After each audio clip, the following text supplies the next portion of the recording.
If this NBA season has taught us anything, it's that nobody is safe. De'Aaron Fox, Jimmy Butler, Luka Doncic. We're seeing blockbuster trades happen on a Tuesday afternoon like it's nothing. Star players are getting exchanged like poker chips. And you can wake up and the league is completely different. So today, well, I'm calling my shots. 3 massive trades that could actually happen this offseason, and yeah, they're gonna sound insane at first, but before you call me crazy, understand this. I'm not out here making fantasy trades. These are built on real rumors, actual reporting, and the direction each one of these franchises is trending in. So let's start with the biggest name of them all on this list in Kevin Durant.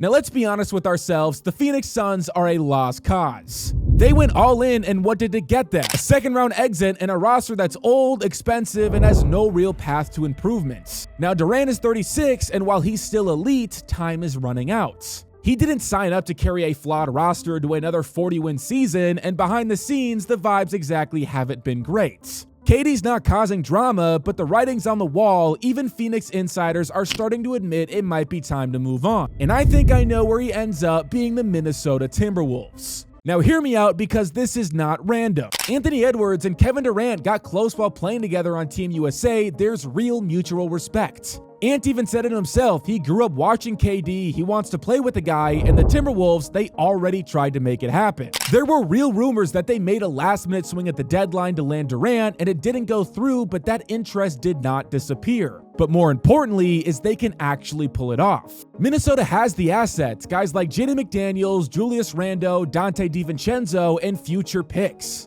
They can build a package that's not only competitive, but one that gives Phoenix flexibility and a younger core to work with. They don't have to give up Ant, and they don't have to give up Gobert, and suddenly you've got a lineup that can actually win the whole thing. And for KD, I mean, just think about the opportunity. He'd finally get to play on a team that can defend at an elite level without him having to do all of the heavy lifting. He gets spacing, he gets young legs around him, and most of all, he gets to be the difference maker, not the crutch. This isn't about winning a ring, this is about reshaping his legacy. Ever since Golden State, Durant's career has felt like a bunch of unfinished chapters. Brooklyn didn't work, Phoenix for sure as hell didn't work, but if he goes to Minnesota and delivers the franchise's first ever title, that's rewriting his ending. Now from Phoenix's side, they get younger, they get deeper, and they rely less on a 36-year-old superstar. And if they're smart, they'll pivot early instead of watching KD walk out the door for nothing in return. And let's be honest, Durant's never been afraid to leave when things stop working, so if Minnesota calls, don't be surprised when he answers. Now what if I told you Giannis Antetokounmpo could be the next superstar on the move? I know it sounds wild, but go back and listen to what Giannis has said over the past year. He's made it crystal clear if the Bucks stop competing for championships, he's not sticking around out of loyalty. And after this season, that clock might already be ticking. The roster is aging fast, and now Dame is dealing with blood clots, which, let's be honest, is terrifying. If they flame out early in the playoffs yet again, don't be shocked if Giannis finally says enough is enough. And there's one team sitting on the perfect war chest to make it happen, the Oklahoma City Thunder. Now let's not overcomplicate this, OKC has everything. A top 5 player in Shea, an elite prospect in Holmgren, a breakout star in Jalen Williams, and more draft picks than they know what to do with. They can make an offer that no other team in the league can touch. You want picks? We've got a decade's worth. You want young players with upside? Here, have a few. But here's the scariest part, Giannis actually fits. The way OKC plays, fast pace, ball movement, and defensive versatility, it's tailor-made for a player like Giannis. He wouldn't just survive there, the man would thrive. He wouldn't have to take 25 shots a night, he wouldn't have to carry a broken roster. He'd be surrounded by young, hungry talent and one of the smartest organizations in the NBA. Because let's not forget, this is Sam Presti we're talking about. The man has been quietly stacking assets like Thanos collecting Infinity Stones, just waiting for the perfect moment to make his move.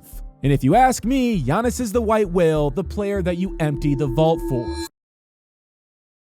Alright, now it's time to talk about Ja Morant. Because at some point, the Grizzlies are going to have to ask themselves the hard question. Is Ja Morant really still our franchise guy? He's electrifying, there's no denying that, but between suspensions, the injuries, and the off-court chaos, things have changed. And if I'm being honest, Memphis might have already moved on. They've built a strong identity without him. Desmond Bane, Jaren Jackson Jr., they've proven they can compete without needing to revolve around Ja's style. And then there's the timing.